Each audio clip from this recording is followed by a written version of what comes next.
It seems like the employment crisis in tech is still here. I really feel that the competition is way more stronger than it was. The tech market has higher unemployment rates. It's definitely notable that the economic is shrinking, like at least in EU for sure, but Yeah. I'm pretty sure it is globally.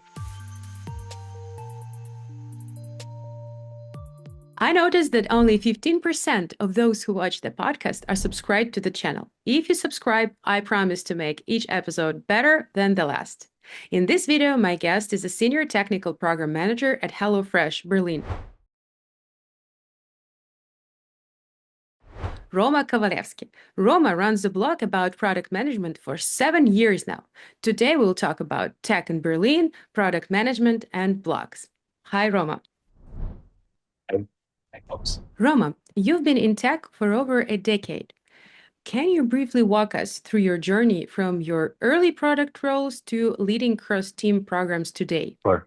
So I started in a digital marketing agency. At that time, we were building like a very small website for like local clients in Belarus. Soon I grew up to outsourcing companies where software is what we deliver, what is like the main product that we deliver. There I was mainly in project management roles for, I would say, maybe like 5 years or so. But then I'd say that it became like just slightly boring for me, and I was more and more interested in like getting more impact on what we're building. So with that, my first role in a product company came in, and yeah, I basically switched from outsourcing companies to product companies, still focusing on delivering software, and that was also my first product role. Recently, around like 2.5 years ago, I moved to Berlin, where I landed my first job in EU, basically, so my full role is senior technical program manager. Yeah, that's where I am happily now. Yeah, thank you so much. And um, just briefly, was it hard to get this role for you? Yeah, I mean, quite, quite, yes. So I think I spent around maybe 6 months trying to finding this job.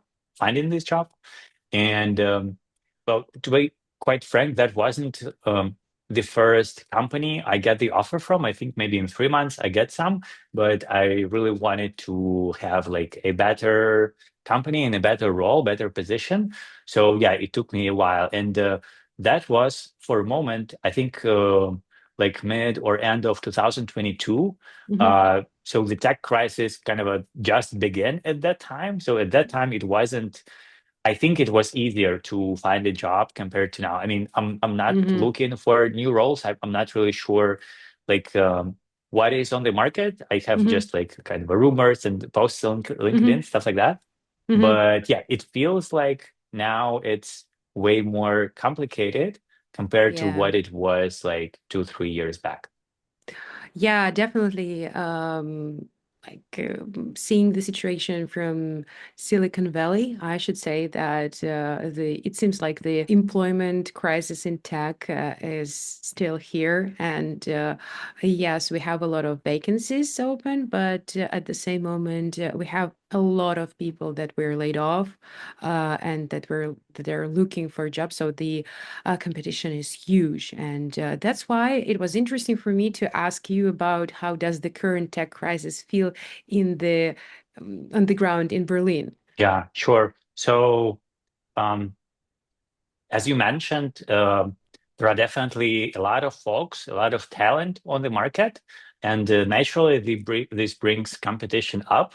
I really feel that the competition is way more stronger than it was, and now it feels like searching for a job is way more tougher and just can naturally take way more time. Yeah. So, I mean, if even if like in my shoes, as I am not looking for the job, I mean, it's probably the media that put the perspective that it became like many companies laid off. So it's like emotionally more harder even to stay like in the job, because you have like not me personally, but in general, folks, Mhm. you can start thinking of, oh, like, will I actually be like that strong in this market?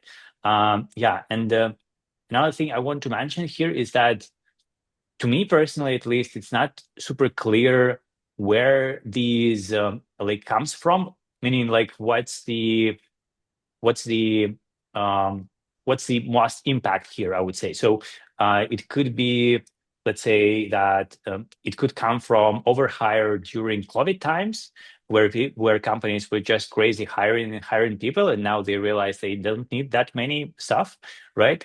It could be AI. We don't know, because like that's another kind of aspect. And the third one is like global crisis, I would say, is here. And yeah, it's like even like outside of tech, I would say in the whole economy, it's that like great conditions today. So I'm pretty sure this also impacts. And to me, it's not super obvious what of these three gets kind of a more impact on the situation on the market. Probably What do you think? both, all of them. Yeah. So what I see is that, yeah, there were a lot of cheap money in the end of like in 2019, in 2020, and the COVID pandemic created a lot of opportunities for virtual economy, and it fueled this cheap money for investment market a lot. So a lot of companies grew very fast without real revenue, just with the perspective. And after the pandemic ended, it was like a bubble, yeah. So a lot of companies, they couldn't show any profit. So the investment market shifted, and at the same moment, there was a disruption from AI, yeah, so in 2022. And I believe that uh, I'm not sure how true is that that all of the companies are um, integrating these AI automations everywhere, because at least they should say that they do this, because if they want to have their stocks high, yeah, they need to say like, oh, we're implementing AI everywhere. We're so effective that you should bring us your money.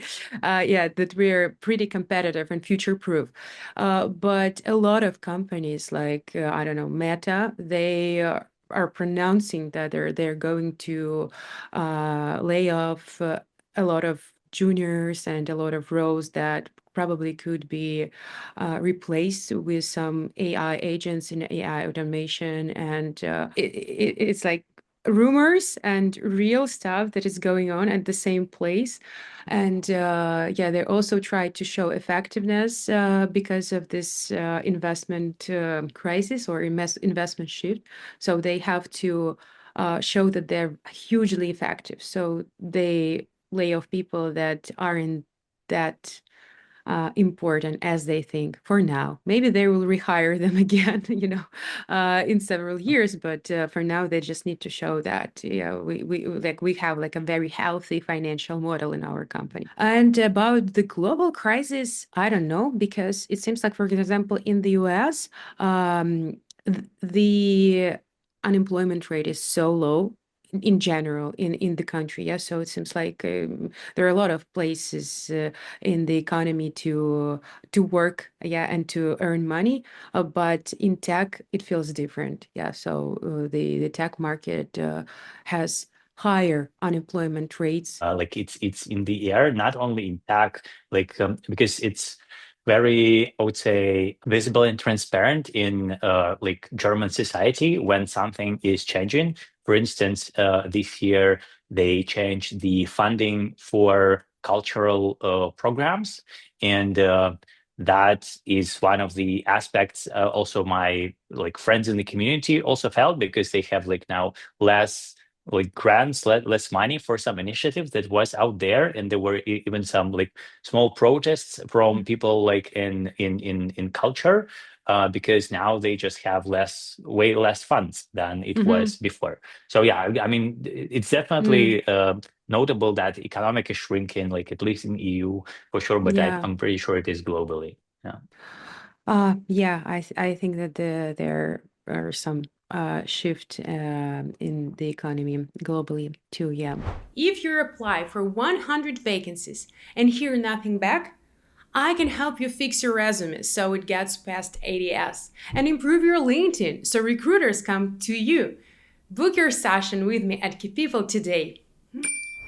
And what sectors in Berlin do you see still growing or innovating despite the downturn? I think, to be frank, like thinking of that kind of a list of areas that are still growing, I really noticed that it's pretty much the same as it was like 5 years back, maybe like almost I would say. So first I would say is like finance, like whatever is in like in banking sphere, like banking apps, or like loans, microloans, this all this stuff.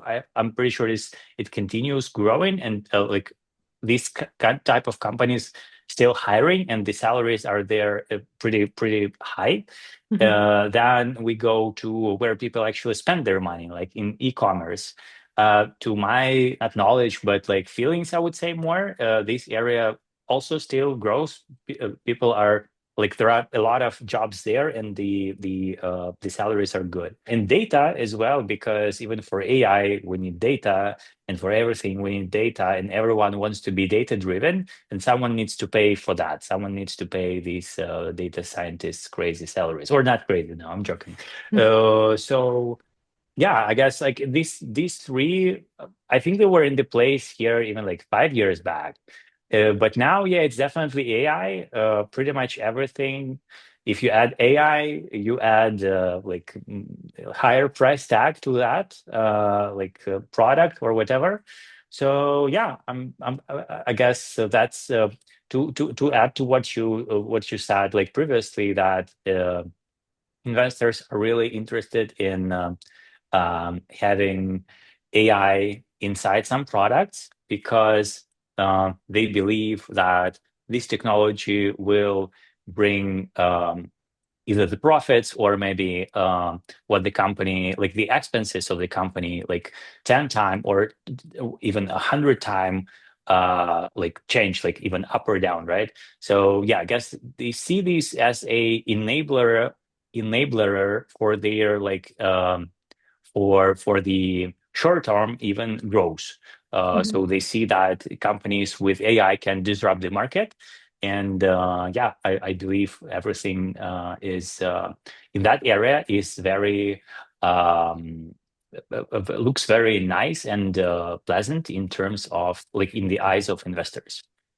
Yeah, agree. So, from the owner of a recruiting company perspective and the leader of the recruiting company perspective, I should say that machine learning vacancies are the most popular, and companies are ready to pay for hiring, and the higher salaries are also there, yeah, in this place. So all other engineering is now like a bit lower than machine learning, data science, and so on. Okay, so thank you for this perspective, and I wonder what's the general sentiment around AI in German tech circles, like from startups to enterprise. Is it something that you already mentioned, or you want to add something? Yeah, I mean that's pretty much it. Investors want to see AI in your product. If there Mhm. is one, they believe they can earn more money. If there is no, well, yeah, maybe there is blockchain or something else different. But I mean, that's obviously not the only judgment, but that's a very strong criteria, Mhm. I guess, on which they do their investment decisions. Yeah, one thing I really forgot to mention, but I need to say that it's everything I say today for this question and for all questions before is like my personal thoughts and judgments. I'm not representing HelloFresh as a company here, and nothing that I am saying can be treated as a something that HelloFresh is postulating. Yeah. Yeah. important disclaimer. Yeah, thank you so much. It's really important, and yeah, I'm talking with you as a persona. Yeah, so Roma. Sure. Yeah. Yeah, and do you see AI actively changing how product and program managers work today? Yeah, for sure. So the first thing that came to my mind as an example here is the faster prototyping. This is what AI should enable, and I think it do enables for engineering teams. So I think this could be a bit similar to what we saw, I don't know, like 10 years ago, maybe, where these websites for building landing pages were like super visible. And with that technological change, uh, people, even with no engineering background, could solve product product tasks or product like they could deliver something to the business even without engineers, right? So you can be just a product manager or a marketing manager. You can go to, I don't know, like Tilda or whatever other website builder which is there, and go build your landing page. You don't need engineer for that. So I think that was a uh, like relatively similar example to what we have with AI here. So I think first, like some simple MVPs or some features which you want to prototype could be pretty much easily built with AI. Mhm. But the same probably goes as with these website builders, that in case you have some page that is used by, I don't know, tens of thousands of users, there is a high chance you would want to build that like natively with engineering resources, just because these builders does not allow you like one, two, three, four, like some Mhm. features, right? That Mhm. engineers could bring. And I think similar is here. You can do a prototype, but you probably would not want to have a product that people are really like paying for, because I don't think AI now can grant that level of quality to that product. So that's first. You asked about like how Yeah. it's changing the product and project management landscape. So I think that's one. And second is that I want to mention here is more about like project management world. So I think that project management basis, like project budget, uh, timeline, are the things that requires a huge amount of context. And Mhm. at least for now, I don't see AI being capable to get all that context. I mean, of course, it can if you go and add all that context that you get from all these emails, Slack messages, or just natural conversation that you had in the office to some AI tool, if there is one for project management, right? But you probably won't do that. Now, I see that it might be like a problem of the interface, that you need to basically manually add all those contacts that you might not even understand that the AI need to make some decisions. So with that, I think that at least for now, project management tasks are, I would say, to some extent safe Mhm. because of these necessity of the context. Yeah, that's what Mhm. I think. Got it. And do you use I don't know, like ChatGPT daily for something or not? Is it? Yeah, for sure. I think that what like if you ask me what is the like number one thing that AI like changed my project management Mhm. life in the last year, I would definitely say that this is um, building things in Google Sheets and Google Sheets formulas specifically.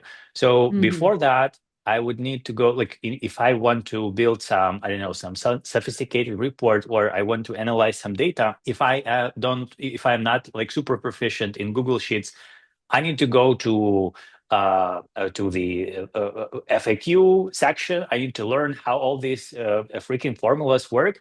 It took me hours to do that sometime if I need to do that. right? But now with AI, I just say, okay, I have these data in column A1 dot B2. I have also this data. Please do me this, right? So Mm-hmm. that was a great enabler for me. I'm sure Mm-hmm. I saved tons of hours with that. But of course, there are some more kind of a simpler examples. I guess many people are using like call summary. I mean, it's not yet ideal, but it do some job to some extent, right? Mm-hmm. And yeah, another kind of example that I may think of that was really like saving me time and changing some of my routines is if I need to, if I want, for some reason, let's say if a project manager wants to anonymize the feedback that he received from someone that he needs, let's say if you are a team leader and you got a feedback on one engineer from a designer, let's say, and you want this feedback to be to polish it a little bit. Mm-hmm. So this is a great tooling. Again, like ChatGPT, you just put it Mm-hmm. there. You say I want it more like this and that and that. So yeah, that's another example which was really useful for me. I want this feedback not to be offensive, you know? Yeah, Yeah. for So instance. that's interesting. Yeah, I've never thought about it, and interesting mm, type of How using. Yeah. how do you use it, Alena? What's your best use case? You know, it seems like I use it a lot for like smart Googling. Yeah. So as you've Oh, mentioned it, sure, yes, yes. sure. So, but I also love the AI summary that Gemini does now in Google search and not only in Google search. Yeah, so I think that it makes it faster. But I also should say that I study in Stanford now on a leadership program, and I was Googling for one financial project with ChatGPT, and I decided not to check it if it was correct because the numbers were looking great. So it was like late in the night, and I was thinking that, oh, I don't have this time to look into the real spreadsheets of this like financial reports. Maybe ChatGPT could find this information. And yes, it says like, yes, it's easy. I can show you this data from 2024. Like, I mean, great. Now it's much faster for me to, to calculate everything that I need. And it seems like it was lying. And Oh, wow. it wasn't the very correct data. Yeah, so I should check it. So yes, probably it makes a lot of things faster. But I was like my cheeks were blushing because my course facilitator told me, "Oh, this data, it's just simply not true." Like, oh my God. Wow. Yeah, so yeah, but I agree that it brings a lot of value when you need to get some information. Just beware that you need to check this information, even if you think that Yeah, it's for sure. so appropriate for some large language model to find it. Sometimes it can give some hallucinations. For sure, I use it a lot for checking my texts. Yeah, because I text write messages. I write blog posts. I write posts like a lot of texts. And just because I'm not a native speaker, I need to check it, and or sometimes I just need to translate it fully because I know how to impress some emotion in my like native language, but I don't know how to express it in English. So like ChatGPT helps with this a lot. But at the same moment, I'm trying to not to use texts that are fully generated by ChatGPT because I hate to read this kind of text myself, and I just want to bring more authentic thoughts and value for now, at least, yeah, than automatically written. Just because it's like my job to write some thoughts, for example, yeah, and to communicate with people. But as a helper, not to have a lot of mistakes, grammatical mistakes, for example, or something like that, it's a great helper, much better than using a translator in Google. Yeah. Yeah, for sure. I was more focusing on kind of a work-related things, but there are tons of examples where it saves so much time for me, like in the other part of my life, like especially if I need to write something in German to some institution. This is super helpful. Yeah, Uh, because yeah, my German is too low yet, but even though you really need like even Google, I was kind of surprised that Google Translate is not that good in translating things. Like even I identified that this doesn't make much sense. This is not what I asked it about. So mhm. yeah, for sure, it's a great Yeah. example as well. Yeah, I hope that Google Translate will implement Gemini in Google Translator Yeah, because it's like an obvious, thing to do. Need tech talent fast? At Key People, we connect companies in the US and Europe with elite tech experts from Latin America and the EU, top tier skills and optimal costs. 91% success rate. Women own, HR smart, tech savvy. Click the info box to learn how we can hire your next tech star. Okay, so uh, what's one unpopular opinion you hold about product or product program management? that's really unpopular, I guess. But I have a feeling that we don't need that many managers, especially like kind of a middle managers. I think that with kind of a proper culture, if you invest enough time in hiring proper people, and if you can, if one can build a team and build the sense in the team that they are empowered to make uh, decisions, you can still have they can um, operate really autonomously, and Mm-hmm, you can still you still have the control over what the team is doing, like with the more high level stuff for sure, but you mm-hmm, don't need to spend that much time on a team. So yeah, that's what I think, and I think that um project and product managers can do like more with their own hands instead of just passing it over to team and relying on them. So yeah, like my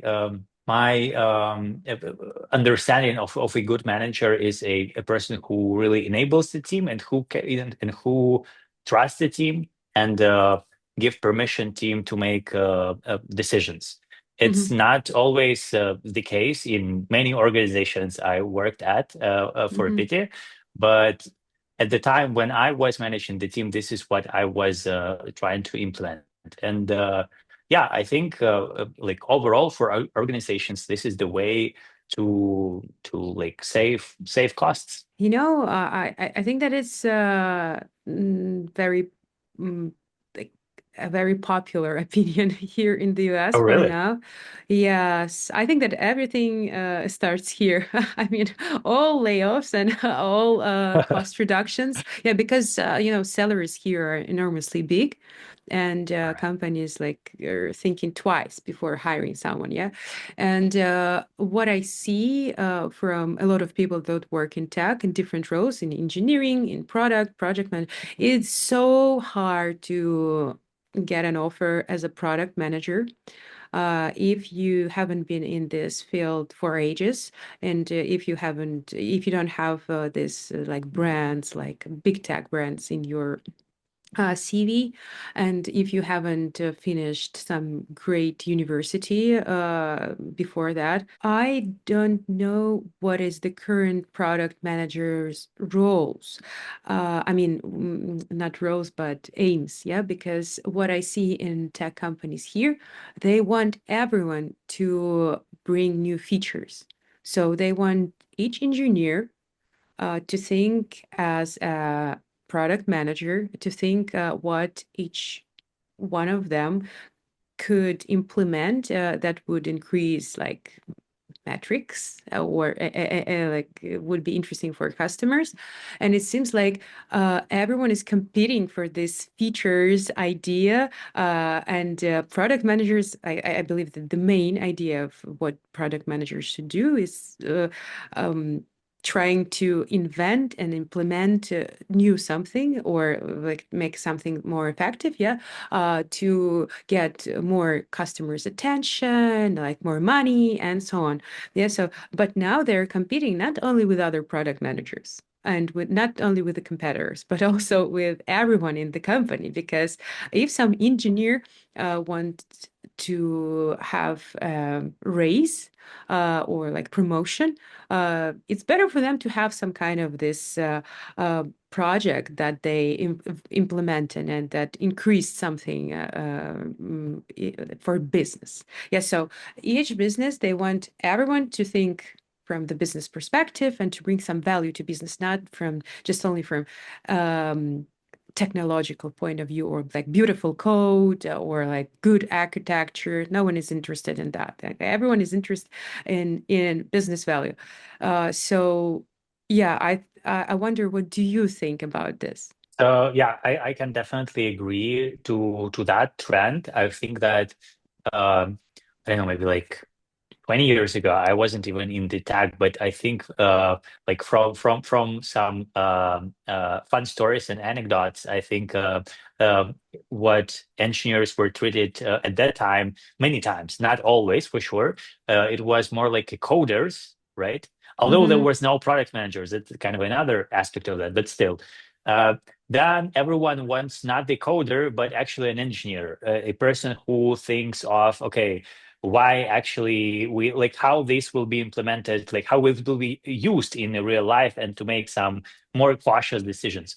So now I think that I think I saw a few times a um word product engineer, Mm-hmm. where it was like inclining that an engineer, like what you basically said, that engineer should like it's a must now for engineer to understand the business context, to account for these business context in his decisions, and basically to drive that, to drive Yes. projects. That's also sometimes expected. So yeah, I think that we may go to this trend and to this change even more over the next years, especially with such tools like AI, where now, at least on paper, or but also in some fair use cases, well, like prototyping, MVPs, insurers could deliver, or like team in general can deliver way more in a way shorter time frame. Yeah, and it seems like it's a trend of a full stack engineer, that it's not only an engineer but also a product designer, product manager in some way. Yeah, so that's seems like engineering roles are more safe in this situation. Yeah, so it's interesting what's going to happen to with product management and designers, for example. Yes, that are competing with AI that hugely today. So what a wonderful world. I'm not even talking about recruiters and HR. Yeah, so I just sit somewhere behind. You've worked across different geographies, and what stands out to you the most about working in Germany versus Eastern Europe? Again, disclaimer, that's my I work in Germany in one company. Mhm. So this is like a very limited, like engineers, or like in general, people from tech who live in former USSR countries and in Mhm. Germany. I see few differences between. Of course, like another disclaimer, I don't want to generalize this. Like if I say that, that doesn't mean that it applies like to everyone in Germany, Yeah. to everyone at HelloFresh, to everyone anywhere. Mhm. So first thing on my that came to my mind is that people in Germany, in EU, have slightly better, are doing slightly better on self presentation. Maybe to our one of our first points, because the competition is way higher here, and you're not only like you're basically selling your own skills. You Mhm. must sell them to have like a good salary, right? Mhm. So for so yeah, I wouldn't get much into these details, but yeah, I think overall in former USSR country, this is like slightly worse for people, Mhm. in people. Now, another thing that I can get into, but I don't want to get too much into, is I think people in Germany has slightly uh bigger boundaries, like personal kind of boundaries. Mm-hmm. So compared again to post Soviet countries. So for instance, let's say you work at a project and you have a incident like during out of working hours. I would say both in one country and another country, it would be like calling an engineer like after hours. But I would say that in Germany, it would be way less appropriate Mm-hmm. considering like it still happens sometimes, especially like in some small companies, right? But like if a person can for sure say like I know people who say that like I'm not paid for that, that's my 6 o'clock out of my contract, bye bye. In former USSR countries that the situation is a bit different. Again, in some companies for sure this will not work out well, but in many Mm-hmm. companies it will, right? Yeah, what else? Yeah, probably to the first point about the self presentation, I would say like in general, um like something that we call soft skills might be slightly more developed in the folks here in folks profile here. Um, Although on the other hand, I would say engineering skills a bit higher in people from where we both came from, right? Mm-hmm. Um, Interesting. I don't think I ever saw a like staff engineer, like lead engineer with poor communication skills in here, like in Germany. Mm-hmm. Uh, for Wikipedia, I did saw and met few in my home country. That was the case for Wikipedia. But again, we should make a we should consider that I was working in Belarus. Like my last job was like it's 2020, I guess, like when I was physically in Mm-hmm. Belarus. So I think now maybe the landscape is slightly different. I don't know. I can't tell. I think that the competition there is higher as well, but I'm not sure. That's my personal opinion of what I saw Yeah, like a few yeah. years back, right? Uh, Um, yeah, I also can't tell yeah. for now. Lastly, I think that again, compared to like several other locations, like people from several other locations, I think folks from Eastern Europe has slightly more hardworking mindset rather than people from other countries. I think that we are, and this is to my mind is one of the reasons why we worked and continue working with people from US pretty well, is that this work culture. I think this is something that we inherited, and yeah, that's what I see in people from Yeah. a Soviet places. Yeah, that's so that was expected. Yeah, but that's interesting that in the US it seems like the self presentation is better, soft skills is better, engineering skills is the skills they are high, and the work hard culture is also high. Yeah, so if Uh, you're moving from post-Soviet Union countries, you should keep everything from hard working and engineering and like work smart, but plus great self-presentation and plus communication skills if you're moving to the US. Yeah, and if you're moving to Germany, yeah, I love the idea that you have boundaries and that you have work-life balance.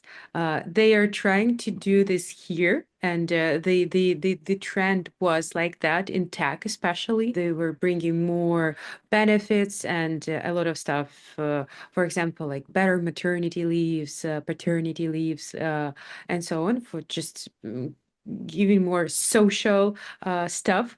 But when the crisis hits and 20% of your company is laid off, Probably someone is like people are laid off, but not tasks. Tasks are Right. still here. Yeah, and Someone else still need to do them. yeah, someone is so yeah. Sometimes they were just overhired people, and tasks aren't that important. But usually, yeah, so they're spread all over those who left, and for those who stayed, not for those who left. And I think that and when the competition is high, yeah, so people are trying to prove that they are highly effective for this company, highly productive for this company. So they are, especially if they are immigrants and they have visas that need to be Yeah. supported. Yeah, so that's why the U.S. economy grows that fast, probably. Yeah. So okay, so this was a really interesting point of view. And I had a question about your blog. Yeah, so you have a blog that hit 1 million views. That's amazing. And what originally inspired you to start writing? Yeah. Thanks for that question. I think that that probably goes back to like some of my childhood dreams when I thought that it could be great to be like I was dreaming to be a writer. I think that was a cool, sexy job, but I was like, I don't know, 12, 13 at that time. And yeah, I think that was, of course, just one of the reasons why I started that. But I think that that's definitely the part I still enjoy in writing it. I mean, I love writing, and I think that that's um, a pretty valuable skill for a product or a project manager. But yeah, like besides that, of course, I really love sharing the experience with folks. So at that time, I mean, I could share what's going on in my professional life at the Friday beers with my friends, but I was very limited with their attention, right? So on the internet, you're not, you're just posting things, and some people read them. So that was there.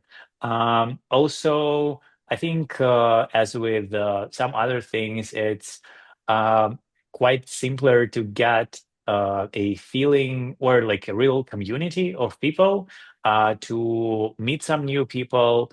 That's another kind of a benefit I get like throughout these years with the blog that sometimes I can write someone who I doesn't know yet, but yeah, that's just a small argument to start a conversation, and vice versa. People can DM me. Mhm. Yeah, and lastly, I would say that for myself, that's definitely a way to self-reflect and remember things. So normally I remember like most of the things that I wrote on the internet throughout these years. And that's quite useful. That's because I spent some time when I wrote that. And when you write for like an audience, like a big audience, Mhm. you really need to dive into the material. You need to understand it 100%. Because if you don't, and if you screw up, there for sure will be, if you have an audience, there for sure will be people who will point at that. And that's definitely not a pleasant experience. You want to avoid that. And for that reason, you invest time on it. And for me, that's again a great way to learn things and reflect on things. Yeah. Yeah, it's like those who, if you want to study something to learn something, you can start teaching it. Yeah. So, Yeah, okay. Oh, exactly. yeah. Although I think many project and product management courses that I see online inherit that principle, and I don't necessarily love that because like of the obviously quality of the content that these people like declare. But yeah, like in general, yeah, for sure, for sure. When will we see your YouTube channel or I don't know, like video blog? I don't know. I think the reason why I love tax is it's because it's kind of a lean. It's easy to produce. I can write a post like on an airplane, and yeah, I cannot do definitely a video blog on an airplane. So yeah, it's just like more time consuming, and yeah, I don't know. I don't know. I'm also a bit shy person. Maybe I'm not very. keen on like being online and like with the like video presence. I don't have that many social medias. In fact, I don't do them. So yeah, I'm not sure. I'm not sure. I Yeah, would got it, got promise. it. Yeah, you prefer to stay in the shadow. Okay, so where do you see the blog and the PMO club going in the next 2, 3 years? Right. So for the blog, again, I'm trying to kind of keep it clean and also to keep fun of it. So that's one of the reasons I don't post that much content out there, because when you try to put when at least I put some numerical goals like with deadlines, it works, but normally it takes out the fun part. For Mm-hmm. me, blog is a hobby that I enjoy and I enjoy spending time on. So I Mm-hmm. don't want to take that part off, and that's why I don't put any goals, I would say, for the last like couple of years for that. Before I did that, but yeah, from some time I decided not to. And for the PMO club, yeah, honestly, I don't know. It's an open question to me. We transitioned to a more crowdsourcing format this year. Previous 2 years, I was like actively hosting and managing it. Now I see that it might not work that well. You really need to have some like passionate drivers in the community, so it continues like keep growing and keeping online. Mm-hmm. So yeah, I don't know what's going to be changed there, but I definitely enjoy having connections with some new folks that I haven't that I didn't know before. Mm-hmm. So yeah, I hope this part will still be there with the PMO club as well. Mm-hmm. Yeah, so this was the last question, and thank you, Roma, so much for this conversation. I enjoyed it really, really much, and I wish you only luck and success, and maybe some new inspiration with your blogging. Yeah, so and to have a fun summer in Berlin. Nice. Yeah. Thanks a lot. Thanks a lot, Alena, for kind words. I really enjoyed this conversation as well. And yeah, wish all the best to you personally and to your channel. Yeah, please subscribe everywhere and like this video. This help promotes Elena's channel. So yeah, Yeah, so that's what it is. Thank you. thank you.